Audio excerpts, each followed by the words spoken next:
Friends, मैं हूँ दीप्ति और दीप्ति मिश्रा किचन में आपका स्वागत करती हूँ। और आज मैं बच्चों का फेवरेट पिज्जा बनाने जा रही हूँ, जिसे मैं विदाउट ईस्ट और विदाउट ओवन के बनाऊंगी। तो चलिए फ्रेंड्स, इस होममेड पिज्जा की रेसिपी को स्टार्ट करते हैं। तो फ्रेंड्स, सबसे पहले मैं आपको बता देती हूँ कि हमें पिज्जा के डो के लिए किन किन सामग्री की आवश्यकता होगी। तो पिज्जा के डो के लिए मैंने यहाँ पे 1 कप मैदा ली है और ये लगभग 125 ग्राम मैदा है। और उसके साथ ही मैंने यहाँ पे 1/4 कप दही लिया है और ये लगभग 60 ग्राम दही है। और 2 बड़े चम्मच हमें चावल का आटा चाहिए होगा। चावल के आटे की जगह आप मक्के के आटे का भी यूज कर सकती है या बारीक वाली सूजी का भी यूज कर सकती है। और अगर आपके पास बारीक वाली सूजी नहीं है तो जो नॉर्मल सूजी होती है उसे मिक्सी में पीस कर आप इसकी जगह उसका भी यूज कर सकती हैं। और उसके साथ ही हमें यहाँ पे 2 से 3 बड़े चम्मच रिफाइंड ऑयल चाहिए होगा, 1 छोटा चम्मच नमक, 1 छोटा चम्मच बेकिंग पाउडर, आधा छोटा चम्मच बेकिंग सोडा और आधा छोटा चम्मच पिसी हुई चीनी। तो फ्रेंड्स, चलिए अब हम जान लेते हैं कि पिज्जा की फिलिंग के लिए हमें किन किन सामग्री की आवश्यकता होगी। पिज्जा की फिलिंग के लिए मैंने यहाँ पे कुछ कैप्सिकम ली है, जैसे कि ग्रीन, येलो, रेड और थोड़े से पीस मैंने अनियन के लिए हैं। और कैप्सिकम को मैंने पतला और लंबा काट लिया है और इसी तरीके से मैंने अनियन को भी पतला और लंबा काट लिया है। और इसके अलावा आप और भी इसमें वेजिटेबल्स को ऐड कर सकते हैं, जैसे sweet corn, green olives, black olive या जो भी वेजिटेबल्स आपको पसंद आती हैं आप पिज्जा में ऐड कर सकते हैं। और उसके साथ ही हमें यहाँ पे एक बड़ा क्यूब मोज़रेला चीज का चाहिए होगा और यहाँ पे मैंने छोटा क्यूब प्रोसेस्ड चीज का लिया है। और 2 से 3 बड़े चम्मच पिज्जा सॉस, ये होममेड पिज्जा सॉस है और इसकी रेसिपी आप मेरे YouTube चैनल पर देख सकते हैं। और उसके साथ ही हमें थोड़े से ऑर्गेनो और थोड़े से चिली फ्लेक्स चाहिए होंगे। तो फ्रेंड्स, चलते हैं नेक्स्ट स्टेप पर। सबसे पहले हम अपने पिज्जा का डो बना के रेडी कर लेते हैं। तो उसके लिए मैंने यहाँ पे एक प्लेट ले ली है बड़ी सी और उसमें हम अपनी मैदा को डाल देंगे। और उसके बाद बेकिंग पाउडर, बेकिंग सोडा, नमक और चीनी, दही और सारी चीजों को हम मिक्स कर लेते हैं। तो सारी चीजें आपस में मिक्स हो गई हैं। अब मैंने यहाँ पे 1/2 कप पानी लिया है, इसे मैं थोड़ा थोड़ा करके इसमें डालूंगी और हमें इसका बहुत ही सॉफ्ट और स्मूथ डो बना के रेडी करना है। तो पानी आप बहुत ही थोड़ा थोड़ा लीजिएगा और डालते हुए हम एक सॉफ्ट डो रेडी कर लेते हैं।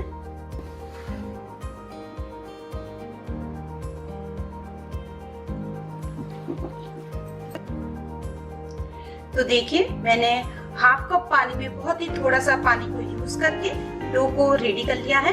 और ये देखिए, काफी अभी चिपचिपा सा लग रहा है। अब हम इसमें ऑयल डाल के इसको चिकना कर लेंगे। और अब हम इसमें पानी नहीं डालेंगे, थोड़ा सा ऑयल इसमें डाल लेती हूँ और इससे हम अपने डो को चिकना कर लेते हैं। और 1 छोटा चम्मच हम थोड़ा सा ऑयल और डाल लेंगे इसमें।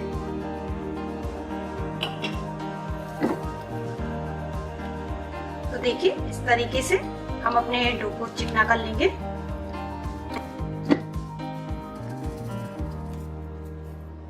और अपनी प्लेट में हम इसको ढक कर रख देंगे। तो अब हम इसको ढक कर रख देंगे लगभग आधे घंटे के लिए, ताकि जो हमारा डो है वो सेट हो जाए। तो अब हम इसको आधे घंटे के बाद चेक करते हैं। तो देखिए, आधा घंटा हो गया है और अब हम अपने डो को चेक कर लेते हैं। तो ये देखिए, ये फूल के रेडी हो गया है और हम इसको फिर से पंच करके रेडी कर लेते हैं।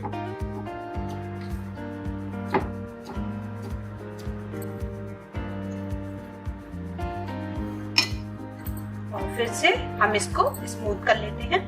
तो देखिए फ्रेंड्स, हमारा डो बनके एकदम रेडी है। तो चलते हैं नेक्स्ट स्टेप पर।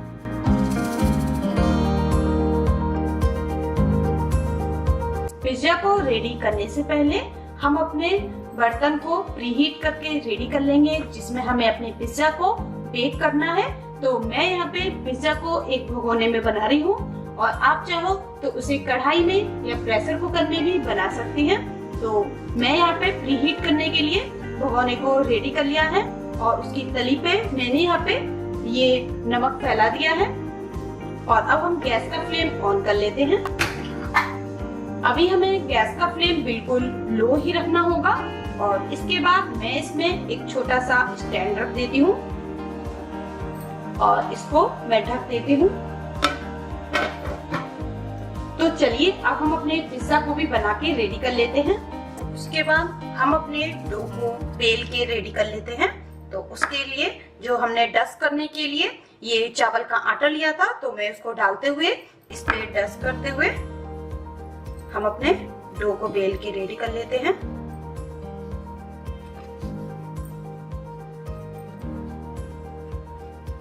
बेकिंग के लिए जितना बड़ा भी बर्तन ले रही हैं, उसी हिसाब से डो को यूज करिएगा। जो मैं बर्तन यहाँ पे ले रही हूँ वो बेकिंग के लिए वो थोड़ा सा बड़ा है, इसीलिए मैं सारे डो को एक ही बार में यूज कर रही हूँ।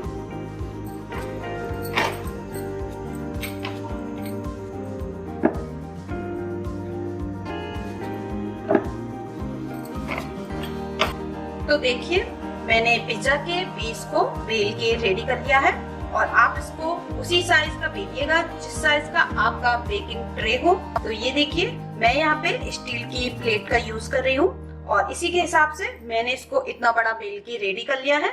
तो अब हम इसको इस पे फैला लेते हैं, पर उससे पहले जो आप प्लेट लें उसको पहले थोड़ा सा ग्रीस जरूर कर लीजिएगा, वरना हो सकता है कि आपका पिज्जा इसमें चिपक जाए। तो मैं इस पे ज्यादा नहीं, बस 2-3 ड्रॉप्स डाल के इसको थोड़ा सा ग्रीस कर लेती हूँ।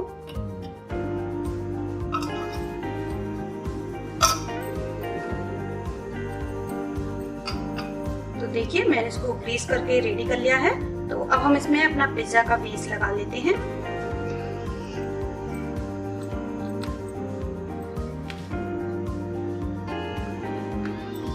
और आप इस बात का भी जरूर ध्यान रखें कि जो पिज्जा का बेस बना है वो लगभग 1/2 इंच मोटा होना चाहिए, बहुत ज्यादा मोटा नहीं रखना है, और रोटी की तरह पतला भी नहीं आप उसको रखिएगा। जो पिज्जा का बेस होता है वो लगभग 1/2 इंच मोटा होता है। तो इसको पूरे में अच्छे से सेट कर देंगे। सेट करने के बाद हम इसमें फोर्क की सहायता से छेद कर लेते हैं, ताकि जो हमारा पिज्जा का बेस है वो फूले नहीं। तो देखिए पिज्जा का बेस अब बिल्कुल रेडी हो गया है। तो सबसे पहले हम इस पे अपना पिज्जा सॉस लगा लेते हैं। सॉस आप अपने अकॉर्डिंग लगा सकते हैं, कम या ज्यादा, जितना भी आपको पसंद है।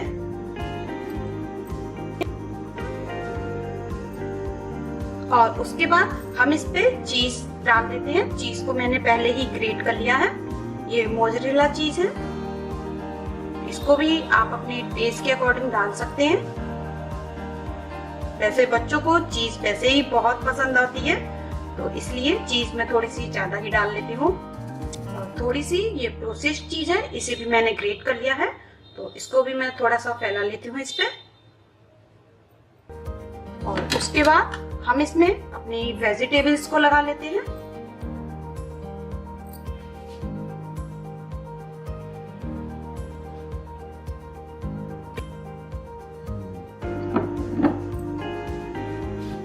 और उसके बाद जो थोड़ी सी चीज रह गई है उसे भी मैं थोड़ा थोड़ा और डाल देती हूँ इस पे। और लगभग 1 छोटा चम्मच हम इस पे थोड़ा सा ऑयल डाल देंगे चारों तरफ, और 1 छोटा चम्मच मैं और डाल देती हूँ। उसके बाद हम इसमें थोड़े से चिली फ्लेक्स डाल देंगे, और थोड़े से और।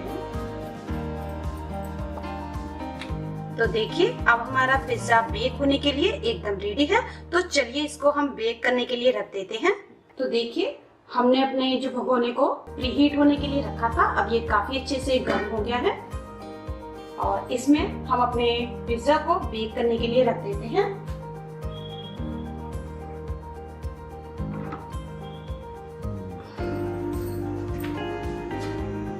तो देखिए मैंने इसको बेक करने के लिए रख दिया है, और हमारे पिज्जा को बेक होने में लगभग 15 से 20 मिनट का समय लग सकता है। तो अब मैं इसको कवर कर देती हूँ और गैस का फ्लेम हमें मीडियम से लो के बीच में ही रखना है और इसको 20 मिनट के लिए हम बेक होने देते हैं। तो चलते हैं नेक्स्ट स्टेप पर।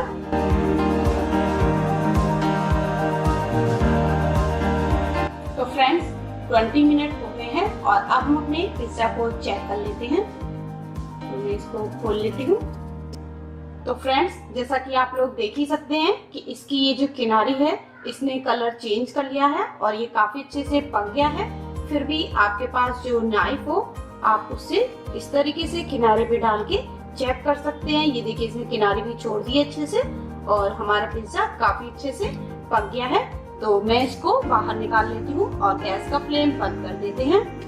तो सबसे पहले हम इसकी किनारी को अलग कर लेते हैं इस तरीके से कि कहीं ये चिपक तो नहीं गया है।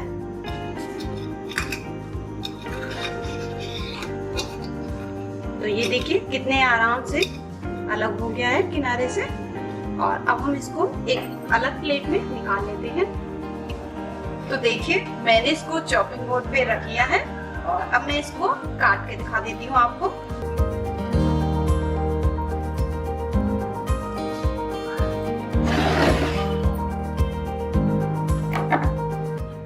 तो देखिए फ्रेंड्स कितना बढ़िया बेक होके रेडी हुआ है पिज्जा।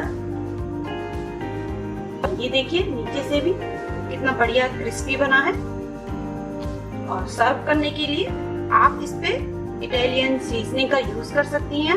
इसमें सारे मिक्स्ड हर्ब होते हैं और इसको आप पिज्जा पे डालेंगे तो उसका टेस्ट बढ़ जाता है। जब भी हम मार्केट से पिज्जा मंगाते हैं तो जो पाउच हमको मिलते हैं और जब ये बच जाते हैं तो मैं इनको हमेशा संभाल के रख लेती हूँ कि घर में जब भी मैं पिज्जा बनाती हूँ तो इनका यूज करके हम पिज्जा को सर्व कर सकते हैं। इससे पिज्जा का टेस्ट बहुत ही बढ़ जाता है। और अगर आपके पास ये भी नहीं है तो आप नॉर्मल ऑर्गेनो और चिली फ्लेक्स डालकर अपने पिज्जा को सर्व कर सकते हैं। मैं इस पे थोड़ी सी इटालियन सीजनिंग डाल देती हूँ। तो पिज्जा सर्व होने के लिए एकदम रेडी है। तो फ्रेंड्स ये थी मेरी होममेड पिज्जा की रेसिपी। अगर आपको मेरा आज का ये वीडियो पसंद आया हो तो प्लीज मेरे वीडियो को जरूर लाइक करें, शेयर करें और कमेंट्स करना ना भूलें। तो फ्रेंड्स मिलते हैं new video with new recipe के साथ। Okay bye.